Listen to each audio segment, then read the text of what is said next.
O que caracteriza empregado doméstico para o INSS? Saudações a todos, Marco Antônio Figueiredo Filho, dando sequência aqui à nossa reflexão sobre a IN 128. Esse assunto muito importante, né? O que caracteriza um empregado doméstico, finalmente? Essa discussão ela é muito interessante, tanto no âmbito previdenciário quanto no âmbito trabalhista.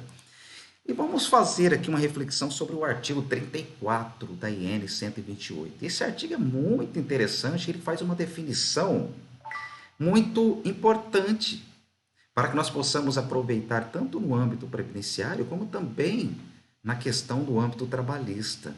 Olha que interessante, lá na IN 128, no artigo 34, o INSS ele começa definindo o seguinte, o que para ele é empregado doméstico. Considera-se empregador doméstico. Olha que interessante, ele não começa definindo o que é um empregado doméstico. Ele começa definindo o que é o empregador doméstico, o patrão. Porque o que vai caracterizar, no final das contas, se o empregado é um empregado doméstico ou não, é o patrão, é as circunstâncias para quem e onde ele presta o serviço. Então, primeiro, empregador doméstico é pessoa física. Então, só vai ser considerado empregado doméstico aquele que presta serviço para a pessoa física. O patrão, ele tem que ser pessoa física. Essa atividade, ela tem que ser realizada no âmbito residencial dessa pessoa física, por mais de 2 dias por semana, pelo menos. E sem finalidade lucrativa. Essa sem finalidade lucrativa que é o ponto essencial. O que seria essa sem finalidade lucrativa? Essa prestação de serviço, a exploração da mão de obra do empregado, essa exploração de mão de obra do empregado, ela não pode ter como finalidade o lucro. Então, essa pessoa física, esse empregador, esse patrão pessoa física, ele não pode contratar essa pessoa para trabalhar no seu âmbito residencial. Essa pessoa, a sua prestação de serviço não pode ser com a finalidade de lucro. Vamos dar um exemplo. Então, aí que não importa qual que é a profissão do empregado ou sua função. O que importa é que essa atividade dele, ele vai prestar serviço por uma pessoa física em um âmbito residencial, e a sua prestação de serviço, o seu serviço não foi contratado com o objetivo de lucro.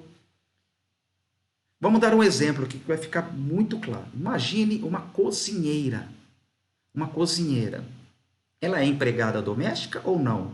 Então vai depender da circunstância do empregador, do seu patrão. Então vamos supor que ela trabalha numa residência, no âmbito residencial. E só que nessa residência, esse patrão, ele tem ali uma cozinha industrial, onde ele prepara alimentação para a venda de marmitas. E essa cozinheira trabalha exatamente nessa função. Ela cozinha, ela trabalha ali como auxiliar ou cozinheira, no preparo de alimentos, e esses alimentos são utilizados para a venda de marmitas. Então veja que a sua prestação de serviço, ela foi contratada para um serviço com objetivo de lucro. Ele quer ter lucro em relação à atividade profissional no qual aquela pessoa ela foi então contratada. Vamos dar um outro exemplo, uma enfermeira que trabalha no âmbito residencial. Ela pode ser caracterizada empregada doméstica? Sim, se ela simplesmente trabalha no âmbito residencial, o seu patrão, ele não tem a sua mão de obra com o fim de lucros, é simplesmente como cuidadora, uma cuidadora mais especializada, ela vai ser considerada uma empregada doméstica. Da mesma forma, essa cozinheira, se ela trabalha lá no âmbito residencial do seu patrão, simplesmente preparando a alimentação especificamente para a família, para o patrão e para a sua família, ou seja, sua mão de obra ali, ela não tem um objetivo de lucro. e sim para auxiliar a família quanto à alimentação.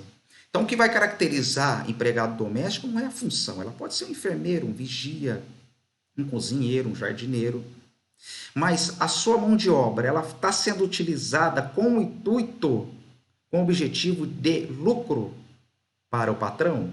Se a resposta for sim, ele não será caracterizado empregado doméstico.